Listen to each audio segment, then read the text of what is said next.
नमस्कार दोस्तों, मैं हूं अजीत कुमार। आप देख रहे हैं ड्रीम टेक एजुकेशन। आज की क्लास में हम लोग क्लास 9th के बारे में डिस्कस करेंगे। क्लास 9th के लिए एक बायोलॉजी का एक चैप्टर है जिसको कहते हैं हम लोग why do we fall ill, है ना। तो इसी चैप्टर को आज हम लोग समझने का कोशिश करते हैं कि हम लोग बीमार क्यों पड़ते हैं। सबसे पहली बात है कि इस चैप्टर का मोटो क्या है, क्यों ये चैप्टर हमको पढ़ना है। तो इसको पढ़ने का सबसे बड़ी कारण है सर कि हमारी जो टोटल जो स्ट्रेंथ है वर्क करने का, जब हम लोग बीमार हो जाते हैं तो वो क्या होता है, रिड्यूस करता है।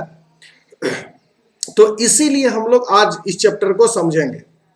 अब है कि क्या क्या प्रिकॉशन लिया जाए सर जिससे कि हम लोग बीमार ना हो, या बीमार होने के लिए, है ना, हम लोग जो बीमार पड़ जाते हैं इसके लिए क्या क्या चीजें रिस्पॉन्सिबल होती है। तो सबसे पहले हम लोग बात करेंगे कि human health and human disease की। देखो, ह्यूमन हेल्थ बहुत जरूरी है और डिजीज का मतलब होता है, देखो इसको अगर हम आसानी से दो भागों में बांटें तो होता है डिस और इजीज। यानी जब भी कोई काम करने में कठिनाई हो रही हो तो उसी को हम लोग कहते हैं डिजीज। ठीक, तो देखिए इसको हम लोग समझेंगे कैसे सर।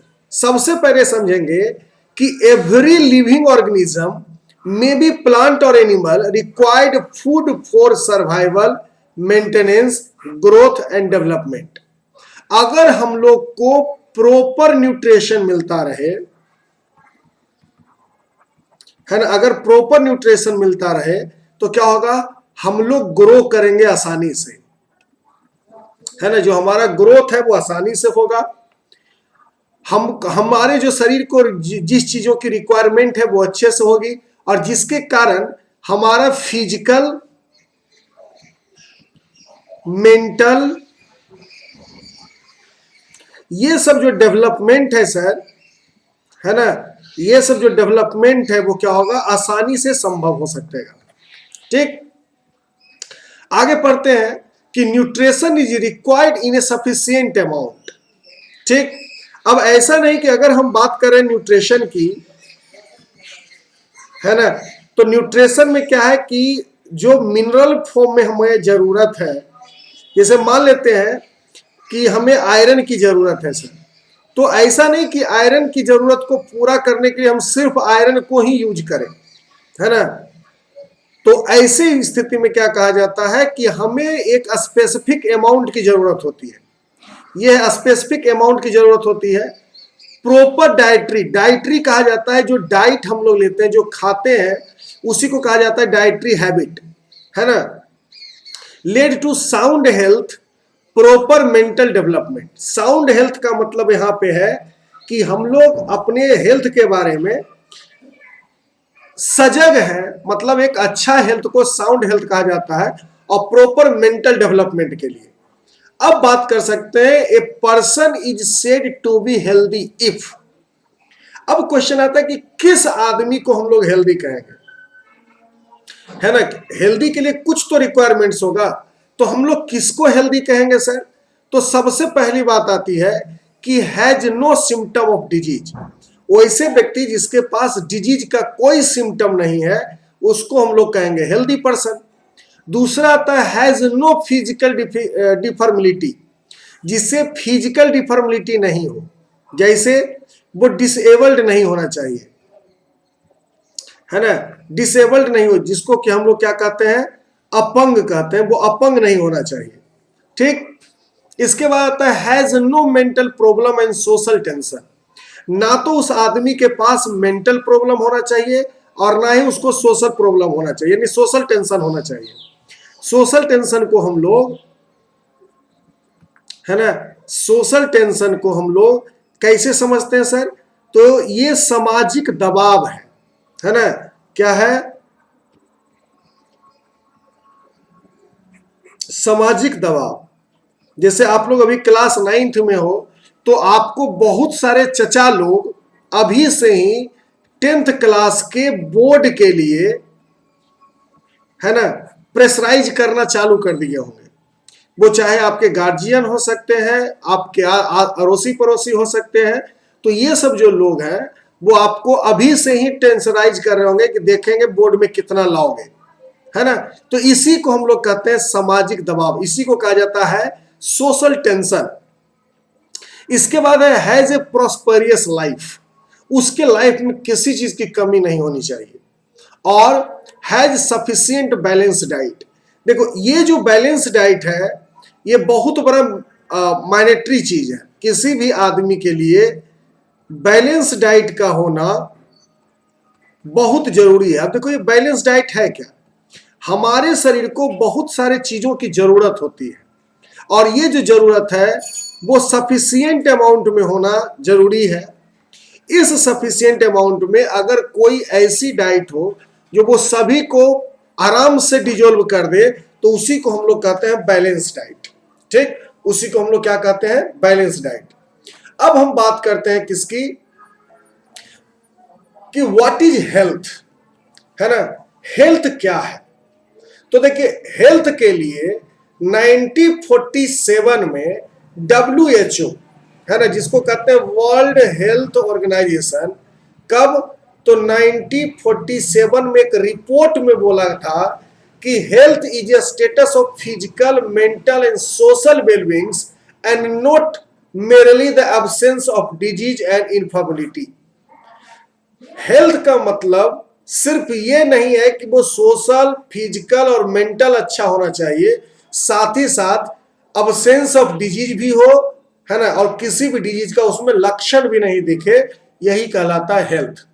तो इसको आप लोग जरूर याद कर लीजिए कि health is a state of physical, mental and social wellbeings and not mainly the absence of disease और इन्फॉर्मिलिटी। सिर्फ डिजीज के नहीं होने से आप किसी को हेल्दी नहीं कह सकते हैं।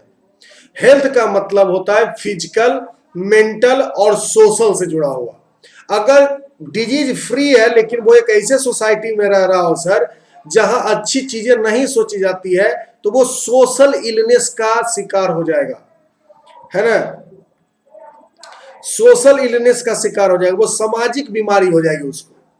अब हम बात करते हैं कि health is classified into two group. Health को हम लोग क्या करते हैं सर, तो ये जो हेल्थ है किसी भी लोगों का, इसको हम लोग दो भागों में करते हैं। पहले को कहा जाता है पर्सनल हेल्थ और दूसरे को हम लोग कहते हैं सोशल हेल्थ। सोशल हेल्थ को कम्युनिटी हेल्थ भी कहा जाता है ना, सोशल हेल्थ को कम्युनिटी हेल्थ भी कहा जाता है। तो पहले को क्या कहते हैं, पर्सनल हेल्थ, और दूसरे को हम लोग कहते हैं कम्युनिटी हेल्थ। आगे बात समझ में।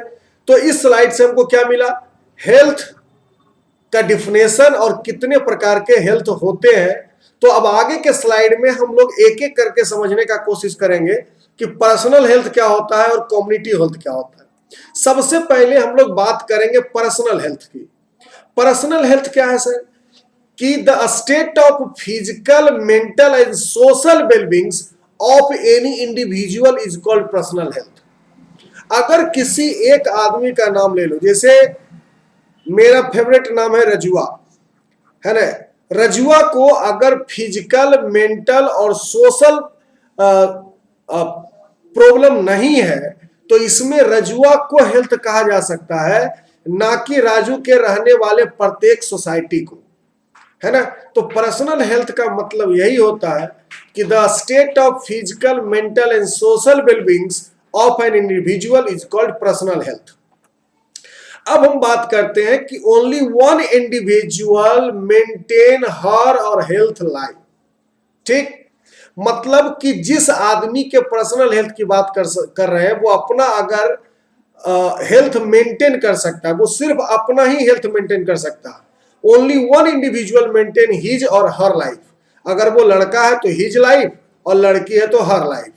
ठीक, आगे हम बात करते हैं कि an individual can maintain his health by following method. क्या क्या करना होगा उसको अपने पर्सनल हेल्थ को सुधारने के लिए। तो सबसे पहला है कि सर कि talk to the professionals, professionals से बात कीजिए, है ना। उसके बाद क्या है कि ट्राई माइंडफुलनेस, हमेशा खुश रहने का कोशिश कीजिए।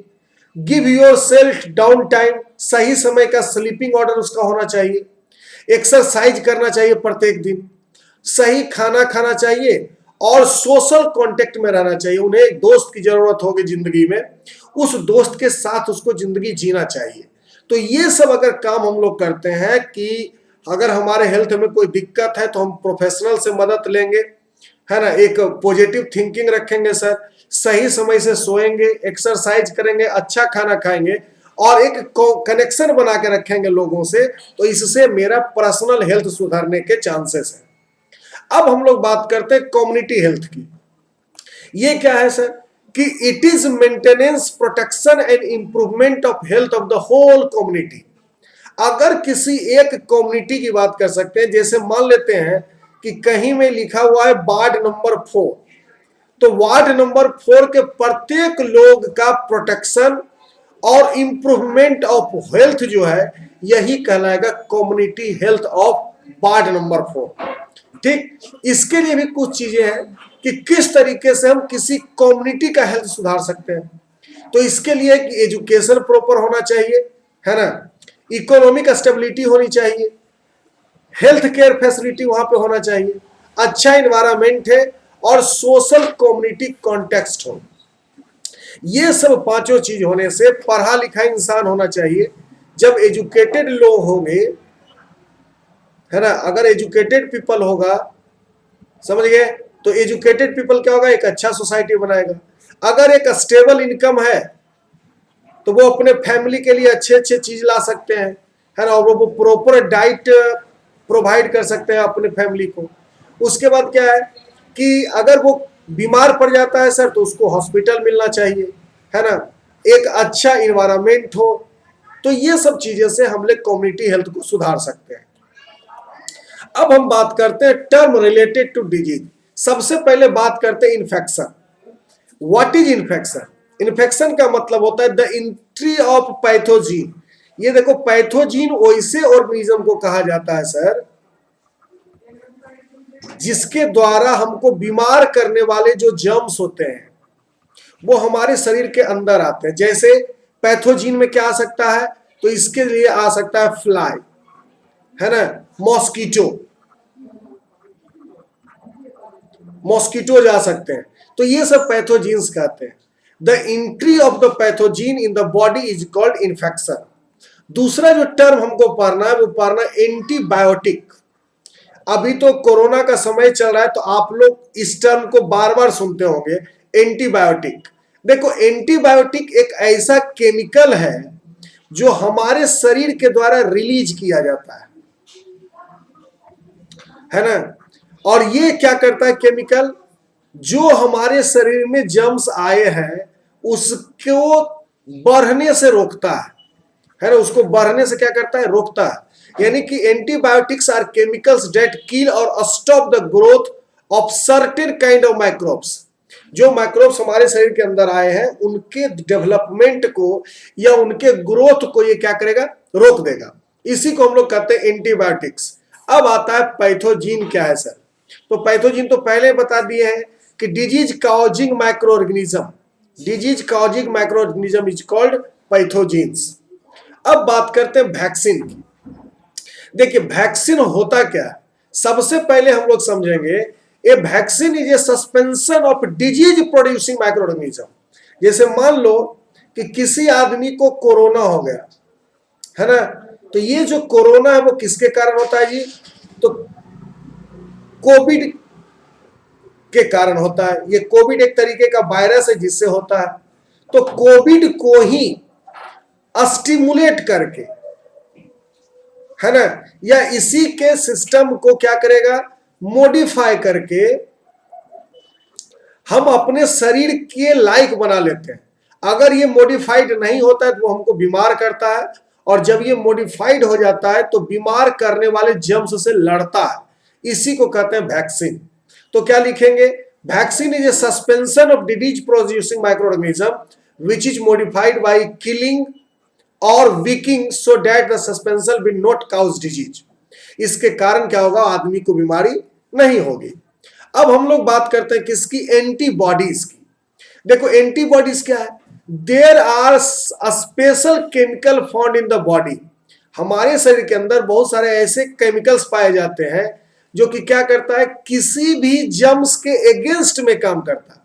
जर्म्स चाहता है कि हम शरीर में फैलें, एंटीबॉडीज उसको फैलने से रोकेगा। ठीक, एंटीबॉडीज क्या करेगा, उसको फैलने से रोकेगा। तो यही है एंटीबॉडी। और उसके बाद आता है एक टर्म जिसको कहते हैं एंटीजीन, है ना। इसको क्या कहते हैं, एंटीजीन। अगर हम लोग एंटीजीन की बात करते हैं तो एंटीजीन सबसे पहले होता क्या है। एंटीजीन जो है बाबू एक तरीके का प्रोटीन है। एंटीजीन आर, ये आर होगा और नहीं, आर प्रोटीन, और अगर नहीं ये नहीं, प्रोटीन और other harmful chemicals that are present on the surface of invaders। एंटीजीन का मतलब है कि जैसे मान लेते हैं कि ये एक वायरस है सर, इसके शरीर पर जो चीजें होती है छोटी छोटी, इसी को हम लोग कहते हैं एंटीजीन्स।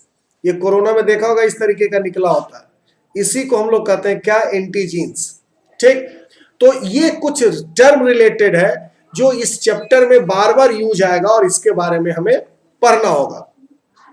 तो आज का ये इंट्रोडक्टरी क्लास था, है ना। अगले क्लास से हम इसके बारे में और चीजें लेकर के आएंगे। क्रोनिक डिजीज क्या होता है, एक्यूट डिजीज क्या होता है, काउज ऑफ डिजीज क्या है ना। इसको उसके बाद कॉन्टिजेंटल डिजीज, एक्वायर्ड डिजीज, ये सब के बारे में एक टू जेड चीजें आपको मिलते रहेगी हमारे चैनल पर। तो क्या कीजिए, सबसे पहले तो आप हमारे चैनल को सब्सक्राइब कर लो। इससे फायदा क्या है सर, सब्सक्राइब करने से ये फायदा है कि जब भी मैं वीडियो अपलोड करूंगा तो आपको जब पता चल जाएगा, ऐसे सर्च करने के बाद आएगा। दूसरा, अगर आप चाहते हैं कि आपके दोस्त भी इसी तरीके से तैयारी करें तो आप उसको शेयर कर सकते हैं, है ना। और अगर मेरा एफर्ट आपको अच्छा लगता है तो लाइक जरूर करें और कमेंट करके आप हमें बताइए कि आपको अगला वीडियो किस टॉपिक पर चाहिए। मैं हूं अजीत कुमार, साइन ऑफ।